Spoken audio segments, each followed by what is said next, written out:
Good evening, everyone, and Bears fans everywhere. This is your host, Michael Halatek, on another edition of Chicago Bears News.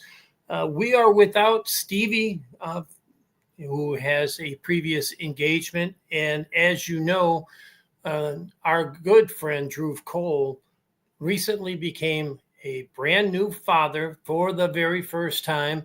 And so he's been kind of getting used to what it's like working with babies and whatnot. So if he joins in tonight, he joins in tonight.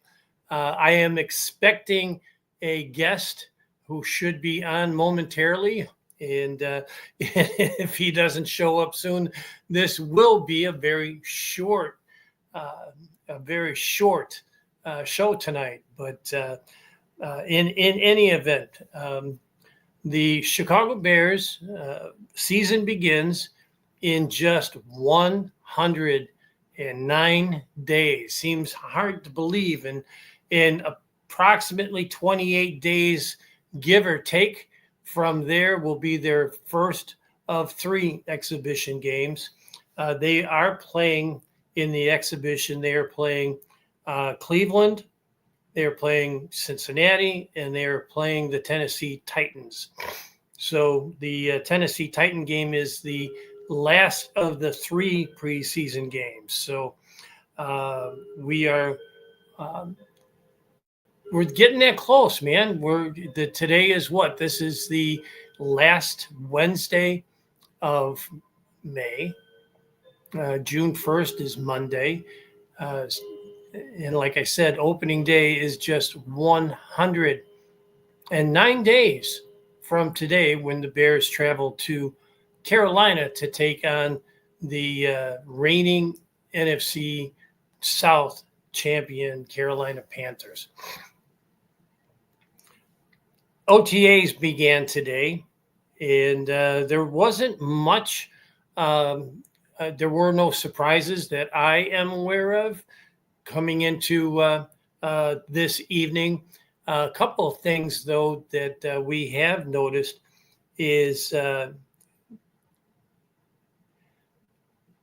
Austin Booker looks like a man possessed. It looks like he is totally ripped. He is nothing but muscle from head to toe. And Kyle Monangai looks a step or two faster than what he looked like at the end of last year. So I'm excited to see both of those two in action in the regular season. I don't want to – I know they have to take a few snaps during the regular season, but it is they look ready. And as you know, we lost Ian Booker because of a knee injury suffered on a kick in preseason. And this guy had all of the upside in the world. He was phenomenal in 2 preseasons in a row, but hopefully this year he can stay healthy and he can really get cracking right from the very first snap on defense. The biggest concern, at least that's what this show is supposed to be all about, is the stadium situation. And as we all know, the Bears have set their sights on Arlington Heights. Hammond, Indiana stepped in. And Hammond, Indiana, I mean, the Indiana government is absolutely ready to go. They will, I mean, they have their doors wide open, and they're ready to move forward. Unfortunately, for the Bears' sake, the Illinois legislature has absolutely had their thumbs up their backsides for years. And part of that blame you have to look at is Kevin Warren. Kevin Warren was brought to Chicago because of the success in the Minnesota Vikings getting the stadium built. US Bank Stadium is one of the nicest stadiums in the entire NFL. It's hosted Super Bowls, and he apparently led the Bears to believe he was a big part of that. And until recently, we all believed it. And it has come to pass that maybe he necessarily wasn't the main cog in getting US Bank built. A couple of days ago, a report came out that the Illinois legislature has been waiting for and still had not received a traffic report, a traffic, whatever you want to call it, that the Bears were supposed to have commissioned. It came out later that report actually had been done and was done back in 2024. And most recently, the Chicago Bears got some good news. The mega project, which is the bill that is hoping to be streamlined and passed before Sunday, before the Illinois legislature takes its summer break. They made some changes to make this bill strictly about the Chicago Bears stadium. Now, there's other stadiums that are going up.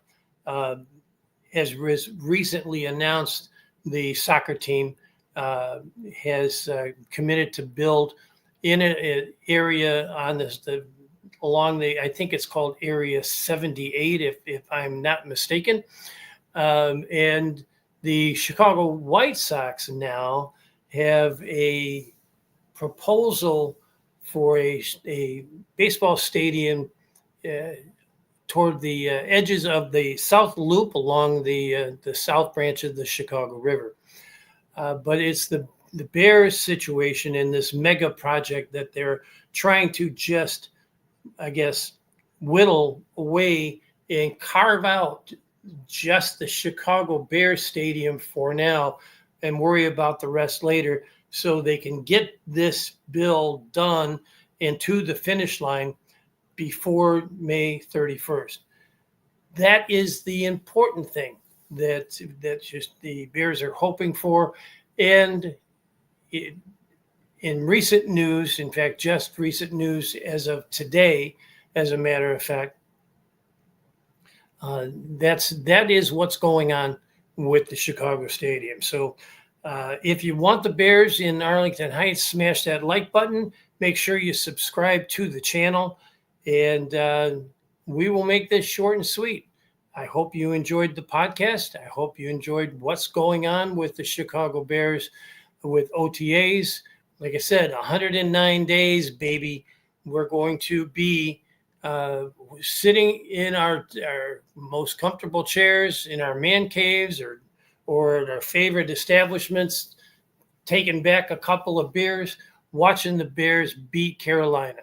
But until then, enjoy the summer. Watch for news on OTAs, any surprises about additions as far as signees, some free agents, maybe a trade. You can rest assured that there's 91 players on the roster, because Tory Taylor, being Australian, is an exempt. So the Bears can carry 91 players into camp in July.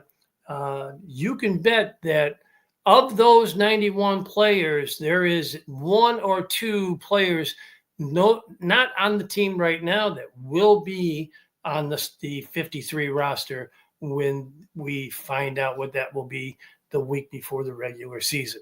That's all for now. I hope you have a great night, and we will see you again soon.